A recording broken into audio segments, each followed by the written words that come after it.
kreator yang lebih hebat, lebih seru dari kita. Jadi bisa aja kita kegeser, tinggal kita bisa nggak mempertahankannya. Dan di Amerika, di luar negeri udah ada Sora 2 kan, Mhm. itu AI semua, jadi mungkin nanti bakal tergantikan kita semua. Jadi makanya aku bikin bisnis kan. Oke. Habis itu bikin bisnis. Nah, seperti yang Ko Timothy bilang, kenapa duitnya nggak diinvestasikan aja, Mhm. aku juga mau. Makanya aku kemarin ketemu Ko Suli mau belajar, Oke. terus sekarang nyari-nyari Ko Timothy mau belajar juga sih, Ko. Oke. Kalau kamu bilang bahwa konten kreator itu akan digantikan, kalau menurut aku ya, ini pandangan aku pribadi, lebih gampang digantiin bisnis dibanding konten kreator. Kenapa? Karena Ryu Kintaro cuma satu, sedangkan bisnis jamu ada ribuan di Indonesia, ada banyak. Jadi kamu ini cuma satu, kamu kan umur 10 tahun sekarang dengan yang kamu bikin sekarang, kan kamu umur 10 tahun, ya. Hmm. Kalau aku jadi kamu, misal kita tukeran badan nih, aku kan fokusnya di sana.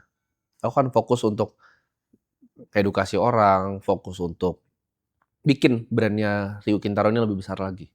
Karena itu yang nggak bisa digantikan. Ada AI memang. Karena kan jumlah atensi manusia terbatas nih, ya kan. Manusia berapa berapa lama sih ngelihat misalnya sosial media? Rata-rata mungkin 5 jam sehari, ya kan, dikali jumlah penduduk Indonesia, kamu bisa dapet tuh kira-kira, ya kan. Kalau misalnya kita lihat dari segi AI sendiri memang, jumlah konten nanti bisa jadi unlimited banyak sekali. Cuman justru di situ, eee, orang bisa melihat real-nya nanti di sana. Mereka kan lebih pengen lihat Kintaro dibanding AI versi yang lain. Hmm. Itu adalah competitive edge yang kamu punya, harusnya kamu fokus dan kamu jangan ngira bahwa itu bisa digantiin sama orang lain, gitu. Oh, Karena kalau misalnya kamu bilang seperti itu, lebih mungkin semua bisnis yang kamu sebutin tadi bangkrut, dibanding kamu sebagai content creator tuh turun. hmm. Karena bisnis itu sangat-sangat kompetitif. Satu market cycle kayak Covid, restoran teman-teman aku yang pegang restoran besar tuh bangkrut semua. Cuman butuh satu event doang, bisnis tuh jatuh, gitu. Jadi, kenapa kamu harus investasi? Karena investor tuh level di atas pengusaha, ya kan.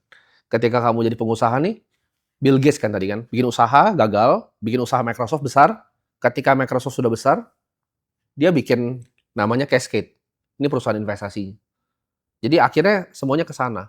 Nah, aku ketika masih masih kecil waktu itu umur 14, 15 itu yang aku pikirin tuh. Gimana caranya uang yang aku dapat nih, itu aku bisa investasiin semua dan akhirnya compounding. Karena kalau bisnis kamu harus kerja terus nanti. Kamu harus kerja terus 12 jam sehari terus-terusan. Sedangkan kalau kamu jadi seorang investor, orang lain yang kerja. Uangnya yang kamu kerjain ke dia, uangnya kamu taruh di dia, uangnya kamu taruh di dia. Jadi kamu harus bisa bijak untuk melihat kamu tuh sebenarnya paling jagonya di mana. Apakah kamu paling jagonya beneran di bisnis atau sebenarnya kamu paling jago jadi seorang content creator?